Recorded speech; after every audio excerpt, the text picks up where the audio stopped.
We're starting the Mishnah from New Perek, Keitzad Tzoylin. Zog the Mishnah, Keitzad Tzoylin es ha-Pesach. How do you roast the Korban Pesach? So one of the main things by the Korban Pesach is that it has to be entirely and purely roasted in fire.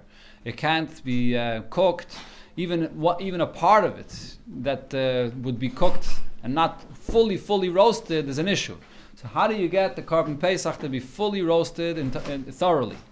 So mevi'in shput shel rimayin. You bring a spit that has to be made from pomegranate wood. V'toichvoi l'toich piv. You stick it through the mouth of the carbon. Ad beis nekuvasai, and this stick comes out from the hole of the animal on the other side. And v'noisen, so that's how you hang it in the fire. And this spit specifically from pomegranate wood, which the Gemara will explain. Why do you have to use dafka this wood? Back down to the next line. V'noisen, that is, you place as krov, the legs, as b'nei meya of the intestines, l'toichai, inside of it. And that's how it's roasted, inside of the animal itself. Divrei Rabbi Yossi HaGlili. That's Rabbi Yossi HaGlili's opinion. No. Everything, it's the pasuk. The Rashi here brings the pasuk. Well, they took it out in order to wash it out. They took it out. If you leave it inside and you just roast it that way, then it's gonna smell. It's not. You have to take it out and clean it out. But then you have to place it back inside to roast it together. Rashi brings the pasuk. Tzli reish roishe al krov, and so on. So it has to be all roasted together. Rabbi Akiva says, no, you can't place it inside the animal because kimin bishul huzeh. This is similar to cooking it. It's getting cooked inside. It doesn't get exposed directly to the fire. It's getting cooked sort of by the heat of the animal that's surrounding it inside. So what do you do? You have to hang it outside of it. The Mefarshim actually say that even Rabbi Akiva that says that it's bishul doesn't say that it is bishul. His lashon is kimin bishul. It's sort of like cooking it because you're roasting the animal. So the fact is that it gets the heat from being roasted. Right? So even what's inside is be'emes also considered to be roasted. Elamai, there is an element of cooking that's taking place because it also gets the heat from the animal that's surrounding it. But at be'emes, it's not 100% bishul. It's only kimin bishul. There's a sikha where the Rebbe talks about this machlokes of Rabbi Yossi HaGlili and Rabbi Akiva, and the Rebbe there says that by the pasuk that it says not to cook the Korban Pesach, it says ubashul umevushul b'mayim, that al toichlo mimenu no bashul mevushul. So it uses a double lashon, bashul mevushul. We once had this in the Gemara before. So Rabbi Yossi HaGlili holds that only if it's regularly cooked in a pot, then it's an issue of it being cooked. Over here, it's really all being roasted. Elamai, it's inside, doesn't matter, but it's being roasted in the fire. Rabbi Akiva says there's an element of cooking taking place, and the pasuk says bashul and mavushul. Any element of cooking is going to be an issue. That's what Rabbi Akiva holds. Others actually say that according to Rabbi Akiva, the issue is not even that there's an element of cooking, but it's just that it looks like cooking. It looks like a pot that's cooking something, but it's not even cooking at all. Okay, Kapanim, the Mishnah says weiter, ein soilen es ha-Pesach.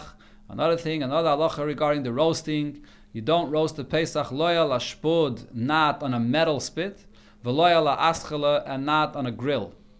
The Gemara will explain. Omer Rab Tzaddik said, Maise be Rabbi Gamliel. There was a story with Rabbi Gamliel. She'omar leTevi avdoi.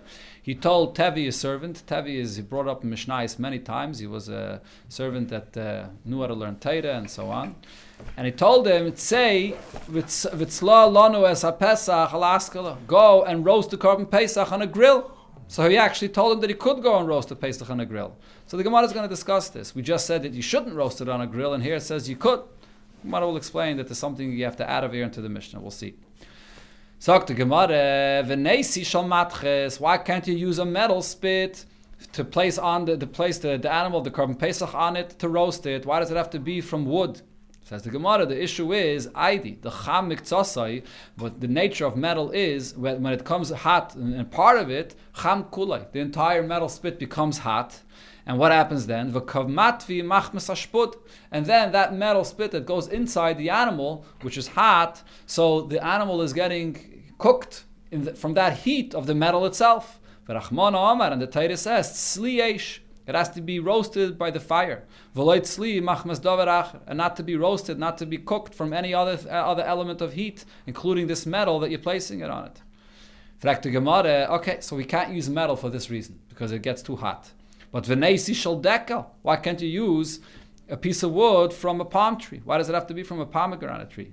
Answers the Gemara, the islay shivi, because it has these cracks inside of it, mapik maya, so it secretes water, and therefore it's like water, that it's not just directly the fire, but the fire also including with the water, so it sort of boils it to some extent. That water there is contributing to cooking it, so it's not purely roasted by the fire.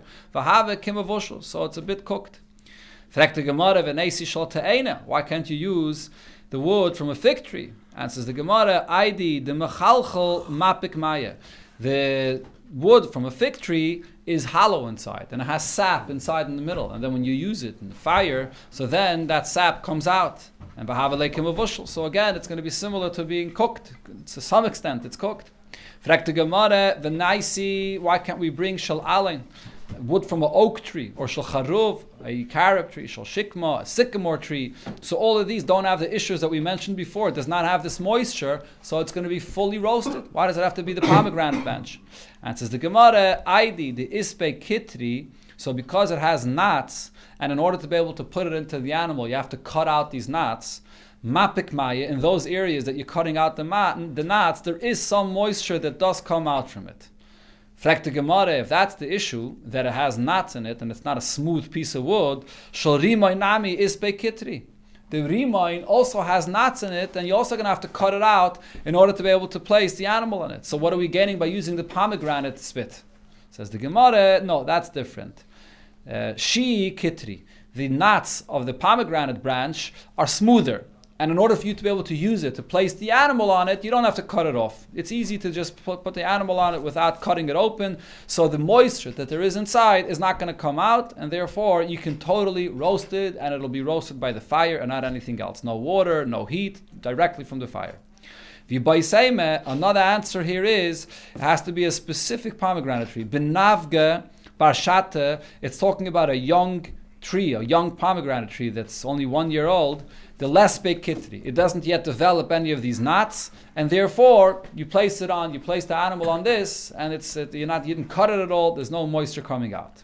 Asks the Gemara, but for ikke bepaske, isn't there the place when you have to cut off the branch from the tree? So you cut the branch off from the tree. So in that area there could be water, there could be some moisture that comes out from that place. Says the Gemara, no, that area is not a problem. The mapik lebe paske lebar.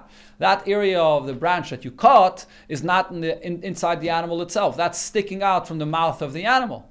And therefore, it's not going to, even if there is some moisture coming out, it's not going to directly affect the animal itself to be cooked from this moisture. Always the having of the kasha, it has to be right, it has to be sticking out. Correct. And a chanami. Dr. Gemara Masnisen the loy Rabbi. Our mission that says that you have to use a wooden spit, and specifically the pomegranate and not metal, is not like Rabbi Yehuda. The Tanya, because in the Braisa it says, Rabbi Yehuda said, Gishem sheshput shel eitz einin nisraf, just like this a wooden spit that you stick into the body of the animal, it doesn't get burnt by the fire, that part that's inside the animal's body. Kach shput shel matche, so too a metal spit, einay martiach, does not become boiling hot, the part of it that's inside the animal. And therefore it will get fully roasted only by the fire. Amrulai, however, the Chachamim told Rabbi Yehuda this is not true. Zeh cham miktsasai cham kulai. When it comes to metal, if a part of it gets hot, the whole metal gets hot, and therefore it will end up cooking the animal. It will not from the fire, but from the metal, the heat of the metal. And zeh cham miktsasai ene cham kulai. By the wood, you don't have that nature. The part of the wood that's in the fire gets hot, and the part of the wood that's inside the animal does not get hot. So therefore, you have to use dafka wood. So our Mishnah is not like Rabbi Yehuda. Interesting. Wood that's not going to burn the wood. Wood fire can the thing.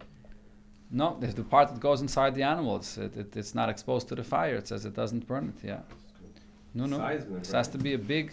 However it's done. Assuming the fire is in the middle, and the spit at both ends aren't exposed to the fire. The way the animal has to be hung, as we'll see soon in the Gemara, is, and Taisus brings it right in the beginning, the animal has to be, the mouth has to be open facing downward, and the end of the animal has to be facing upward. So it's not this. It has to be like this? yeah. That's the way it has to be done. We'll see you here in the Gemara. So the fire has to come up like this way? Yes, correct. So then how do you do it? So then his question actually is a good question. Sagt the Gemara, "V'noisen eskrav v'chulu." You place the legs and the intestines inside the animal. And then Rabbi Akiva said that no, it has to be placed outside. So Tanya, we learned in a Braise. Rabbi Shmuel kareyu tuch tuch. Rabbi Shmuel would refer to it as tuch tuch. Tuch tuch means literally the translation of the word tuch means that it's inside, but it also means that when you place it inside, so that's sort of the sound that it makes, just like when you put something inside a pot and it makes that sound tuch tuch. So too over here, when you place it inside, so what's going to be roasting inside makes this kind of a sound. That's what he called it. Rav Tarfon kaireyu gedi mukulis. Rav Tarfon, which did it like Rabbi Akiva, would refer to the Korban Pesach a helmeted kid. It's because what they did is they placed the intestines and the legs of the animal on top of the head of the animal, and that's how they roasted it. So it was like this helmet that was on top of its head. That's what he called it, gedi mukulis. Ton Rabbanan, we learned in the Braise. Eizehu gedi mukulis. What is considered to be this helmeted kid? The asalecha b'leil Pesach b'zman hazeh. That you're not allowed to do this. You're not allowed to prepare the meat today in this way, so it shouldn't be compared to the Korban Pesach. We had a whole sugya before in the Gemara that discusses that today you're not supposed to roast the meat and eat it similar to the Korban Pesach, so it shouldn't look like you're bringing kachim outside of the Beis HaMikdash. So what would be considered to be a helmeted kid today? Kol shetzaloi kulei ke'echad. If you do it like by the Korban Pesach, that they roasted the entire body of the animal all at once. Nechtach mimeno aver, if one limb was cut off, or nishlak mimeno aver, or one aver was cut off and boiled, that's the way the Gemara understands right now, that it was not only cut off, but it was also boiled separately, so then, ein zegedim mukulis. So then it's not similar to the Korban Pesach, and you can do that b'zman hazeh for the meat that you're preparing to eat at the night of the Seder. So the Gemara asks on this Braise, now you can say, that nechtach mimeno aver, if one limb is cut off, you cut it off, but then you do roast it together with the rest of the animal. So you said omrit loy, you said that this is not considered to be a gedi mukulis. It's not similar to the Korban Pesach where there's no limb cut off, and it's not a problem. Nishlak mibaya, if it's cut off and it's also boiled and not roasted together with the rest of the animal. So do you need to add that to say that that's not an issue? Obviously it's not. It's being boiled. Rav Sheisha says, no, this is not what it's meant. Shesholkoi b'mechubar. He did not cut off this limb. It's all connected to the animal. But there's one limb that he boiled first before he roasts the rest of the animal. So one limb was being cooked, and therefore it's not considered to be like the gedi mukulis of the Korban Pesach, where it has to be fully roasted. Now the Gemara brings up a sugya over here, which will be connected to our Mishnah, but this is a sugya of Hilchas Melicha. One of the main halachas when you come to eat meat is you have to salt the meat in order to get the blood out. You're not allowed to eat any blood. So this is relevant for the pshat in our Mishnah. This is one of the sources in Shas where it discusses many different halachas regarding Melicha. How do you salt the meat, when you cook, primarily when you roast it, as we'll see. So Amar Rabbi said, Hi mul yaisa. This mul yaisa is when you stuff meat. Rashi says, like today, like you stuff a chicken or you stuff an animal, and how do you stuff it? It's actually stuffed with meat itself. You take meat and you stuff it inside, and now that meat that you stuffed inside, it wasn't properly salted. There's actually a machlokes here between Rashi and Tosfos. Rashi says that it was roasted a bit, but it wasn't properly, it was salted a little bit, but it wasn't properly salted. There's two different levels of salting. There's when you salt something that you're going to be roasting. So when you roast it, the fire itself draws out the blood. So you don't have to roast it you don't have to salt it that much. Then was when you cook something. When you cook it, so what happens? The blood comes out into the water, into the pot, but then it gets reabsorbed into the meat. When you cook something, you have to salt it much more. So over here, what did this person do? He has this mul yaisa, he's stuffing the meat inside, and so Rashi says he didn't properly salt it, like if he would be cooking it. He only salted it a little bit. That's Rashi's pshat. Tosfos says that we're talking over here about the meat that's being stuffed inside, and it wasn't salted at all. So nevertheless, sharia, it's allowed to be eaten, according to Tosfos, even without being salted at all. Amalei Abaye, so Abaye asked the question, why? But v'kabala dama, it's absorbing the blood. The blood of this meat that's stuffed inside comes out into the meat that's surrounding it, and it absorbs this blood. So how could you eat this? Amalei, so you answer him, kebayla kach pailta. Just like it absorbs it, it also spits it out. The heat of the fire draws out that blood that it absorbed. That's what happens when you roast it. All right, so the blood comes out from the heat of the fire and it gets absorbed, but then it also draws it out. So the Gemara is going to try to bring a raya to this statement that Rabbi said. So should we say we have a raya to what he said? Because here, first from our Mishnah, it says by the Korban Pesach, what do? You place the legs and the intestines of the animal inside. So even without salting it, you place it all inside, and that's how you roast it. My time, how are you allowed to do this? Lav, don't you think the reason is that even though the blood gets absorbed inside the Korban Pesach, but then the fire also draws it out, so it's pilot as well, so it's not an issue. Amri, so they said, no, our Mishnah is not a raya to what Rabbi said. Why not? Shani Hasam, our Mishnah is different, as I mentioned before. Kivin the Ikke Beisa Shchita, the way you position the animal is that the head has to be at the bottom, and the place, the incision of the Shchita is facing below. So what happens is the Mechalchel, so the blood is flowing downward, made the dayiv, and there it comes out, it runs out from the animal. So over here in that case, it's not only kaboyle kach pelte. It has an opening where the blood that is drawn out can actually go out from the animal. Whereas in a regular case where you stuff it inside and it's like in a pot almost, and it's stuck inside, over here not necessarily will the fire draw out that blood. Name and Misayeh. Do we have another source from a Mishnah in Chulin where we have a raya to what Rabbi said? So there it says halev, the heart of the animal. What do you do with it if you want to eat it? Kaira, you have to tear it open. Umaitzi es damai, you take out the blood. Loi karai, if you did not tear it open. Kairai la'achar bishulai. So then, after you cook it, or actually at this point, the Gemara thinks that when it says bishulai, it means roasting. Rashi brings it as a pasuk v'yavashla Pesach. You see sometimes the term bishul could be used even for roasting. So you can tear it open after it was roasted. So you roast it together with the blood inside, and then you tear it open umutter, and you're allowed to eat it. So now the question is, how you're allowed to eat it if you roasted it together with the blood inside? My time, what's the reason? Lav, don't you think that this is exactly what Rabbi said? Mishum damrinon kibaylai kach paltai, that the heart had the blood inside and it absorbed the blood, but because you roasted it, so the heat of the fire also took it out. It draws out the blood as well, just like Rabbi said.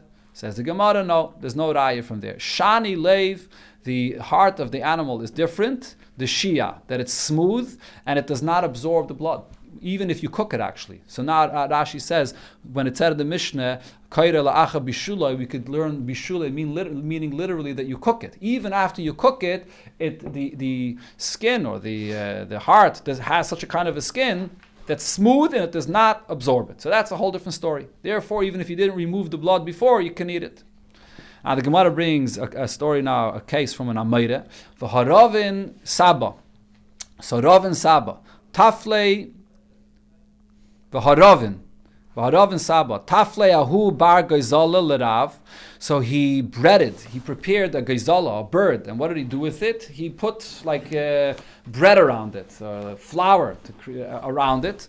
And that's how he roasted it. And again, without doing any melicha, he breaded it. He surrounded it with this flour, with this breaded geizal, a breaded chicken. And he roasted it all together. And he prepared this for Rav. V'omalei.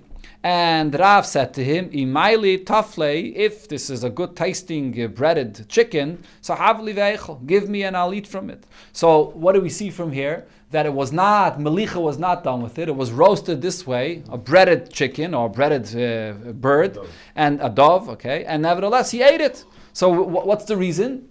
Like Rabbi said, because kebayle kach palta, even if the blood came out, but it was then drawn out through the fire. Says the Gemara, that's also not a raya, because ahi besmida the mifrar. Over there, it's talking about refined flour, which it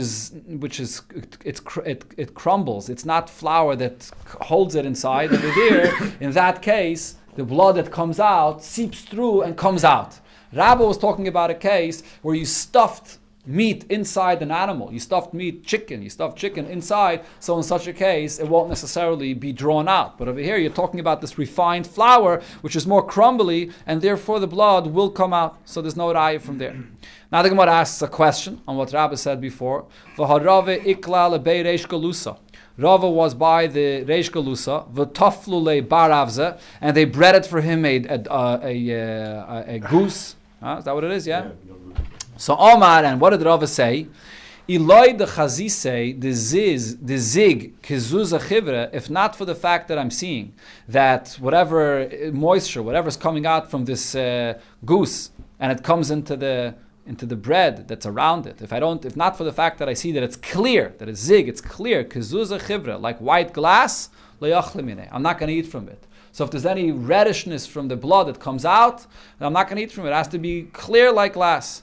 Now, so if you're going to say, like what Rabbi said before, just like the blood that comes out gets absorbed in what's surrounding. So too it also gets drawn out by the fire. My area kizig. Why does it have to be clear like glass? Even if it's not clear, Nami, he should also be allowed to eat it. Because even if you see a reddish, if it's reddish look that's left over, but you could know that the blood was drawn out. And the reddishness that's there is just left over from the color of the blood, but it was drawn out. So why did he say that he would only eat from it if it was mamish clear? And says the Gemara, this is, no, we're talking about roasting it. So the Gemara says, Hasam over there, bichivarta, we're talking over there about flour, that white flour, which is actually more of a coarse flour, the sharir, which is more solid, and therefore, whatever blood gets is pilot, whatever blood comes out, it's by leia, it actually is going to absorb this blood, and it will not let it out. It's more coarse that it absorbs the blood and it stays inside. It doesn't come out. That's in that case. So therefore there's no question over here on what Rabbi said before, when you roast something and you stuff an animal, so over there it's not as stiff and it will come back out. Now the Gemara says the halacha regarding all these cases that we brought up. The halacha is smida, if you're using the refined flour to bread and to roast something, and you bread it with this refined flour, bein asmik, bein loy asmik, whether you see the reddishness of the blood, whether you don't see it, sharia, either way it's allowed. Because the blood seeps through, it's refined, and it doesn't hold it inside.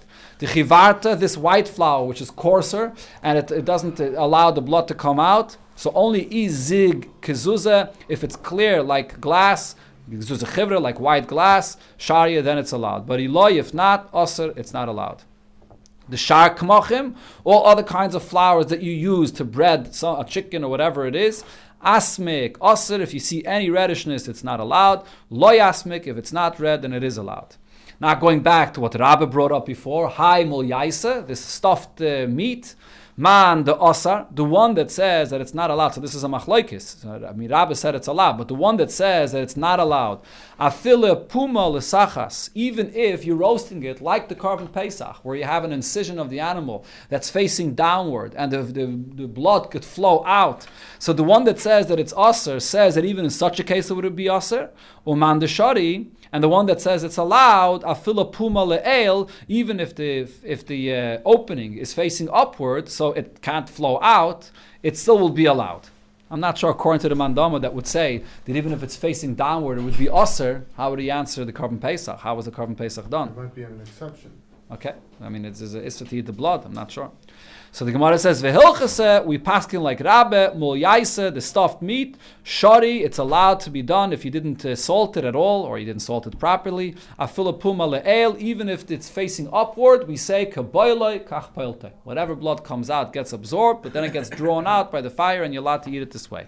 That's the halacha. Doesn't make a difference if it's le'il or the. Why not? It's open from the side, open the bottom, open but top. But the blood flows down. So if the incision is in the bottom, so it's easier for the blood to flow out through the opening. The chiddush is that even if the opening is on the top, it's allowed. It's open in the back also, no? It's open in the back? No, lav dafke. But it's lead, but they call Pesach. Yeah, lav dafke, no. There's the mouth on the top, and then there's the hole on the bottom. It has a hole through and through. No, the shpud goes from the mouth to the hole on the body and the other side, but not necessarily around. It's enclosed. No, okay, It's so totally the enclosed. And the bottom is a hole. No? Okay, but the hole by the incision of the shchita is a much bigger incision. Sagt the Gemara umtze. So you have 3 different cases that the Gemara here brings up regarding melicha. You have umtze, which is raw meat. Beyi, the testicles of the animal, mizriki, and the arteries, the main arteries of the animal. So all these things have blood in it. So we're talking here about raw meat, and you see that it's very red because it has the veins in it that has blood in it, or the testicles or the arteries that has blood in it. So here there's a machlokes regarding all these 3 cases, and the Gemara spells it out. Pligiba, Rav Acha v'Ravina. Rav Acha v'Ravina argue about this. Now the Gemara here says as follows. Again, let's read this again. Pligiba, Rav Acha v'Ravina, b'chol Torah kula. So in all of Torah, when we find the machlokes of Rav Acha and Ravina, Rav Acha l'chumra, Rav Acha is the one that's stringent, and Ravina l'kula. Ravina is the one that's lenient. And v'hilchas, and usually the halacha is k'Ravina l'kula, like Ravina, which is lenient.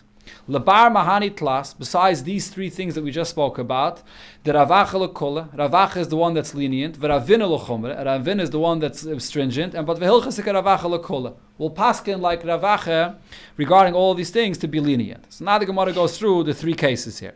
So hi umtze the asmik. You have this raw meat which is very red. So because it's very red, you know that it's not just that it has some blood absorbed in the meat, which is not a problem, but you have from the veins that contains blood in it, so you have to get the blood out. So what do?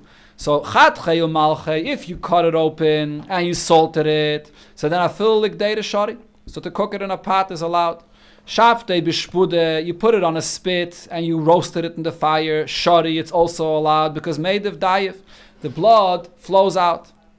When do they argue? Achsei agumri, if you placed it on coals.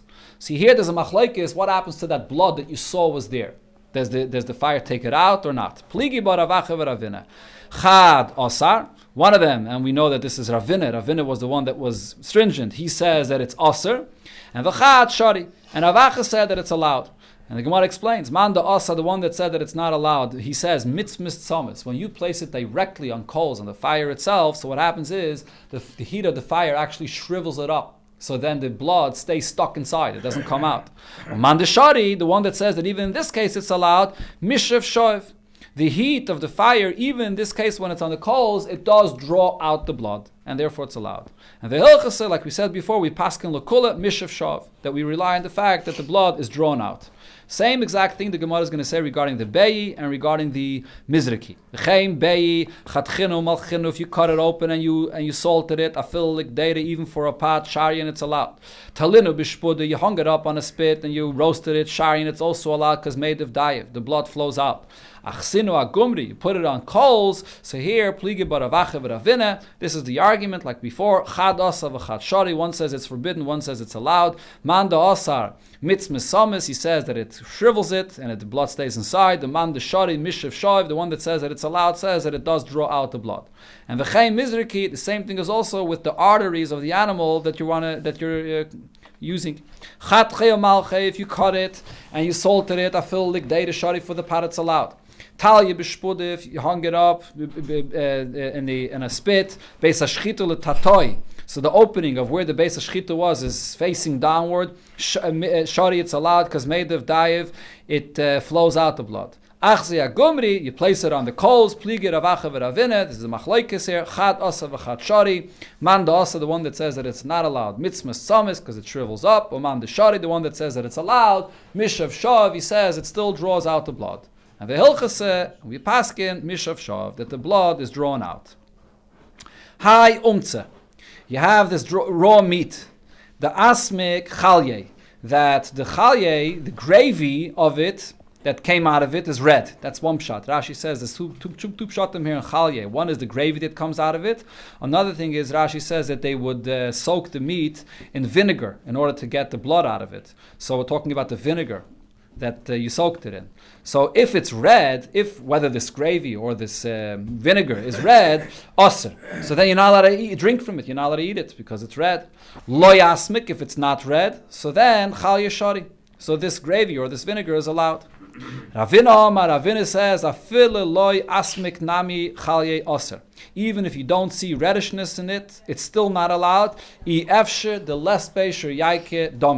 impossible that there aren't any streaks of blood that are inside of this. So either way, it's not allowed. Mar Barameim told Ravashi, Abba, my father, he would swallow it. He would eat this. He would drink this gravy, even though if it did not have the redishness in it, he would drink it. He wasn't concerned about the fact that it has a streak of blood in it. Others say Ravashi guvim megamei legemui. Ravashi himself would drink from it, and he wasn't concerned. Marba Meme said to Ravashi, another halacha, Abba, my father, hai chola, this vinegar, the cholet be chode zimne, that he put the meat into it one time in order to draw out blood. The vinegar has the power to draw out the blood. So the vinegar that he used once to draw out the blood, so su leitoni cholet be. He didn't use it a second time. He didn't use the same vinegar a second time to draw out the blood again. Why not? Because once you use that vinegar once, the potency of this vinegar is not there anymore, so you can't use it a second time. So the Gemara asks, what's the difference from vinegar that was not used before? But it's a weak vinegar. When we use vinegar to draw out the blood, it doesn't say any condition which vinegar should be. There's all kinds of vinegar. There's strong vinegar, strong tasting vinegar. There's vinegar that has a weaker taste. And we use all kinds of vinegar, even a weak vinegar. The chaltinam be, and we use it to draw out the blood. So we see that even a vinegar that has a weak power is also used. So why can't we reuse the same vinegar? Says the Gemara, it's not the same thing. Hasam isa lekiyua de pedi. The sharpness of this vinegar, of the fruit that creates this vinegar, is there. It's there in it. It has that sharpness, even if you don't taste it. But since it was never used, that sharpness is there to draw out the blood. Hacha lesa lekiyua de pedi b'inei. On the other hand, over here, once it was used, so it already drew out that sharpness of it, and therefore you can't use it a second time. This is the conclusion of Hilchas Melicha. There's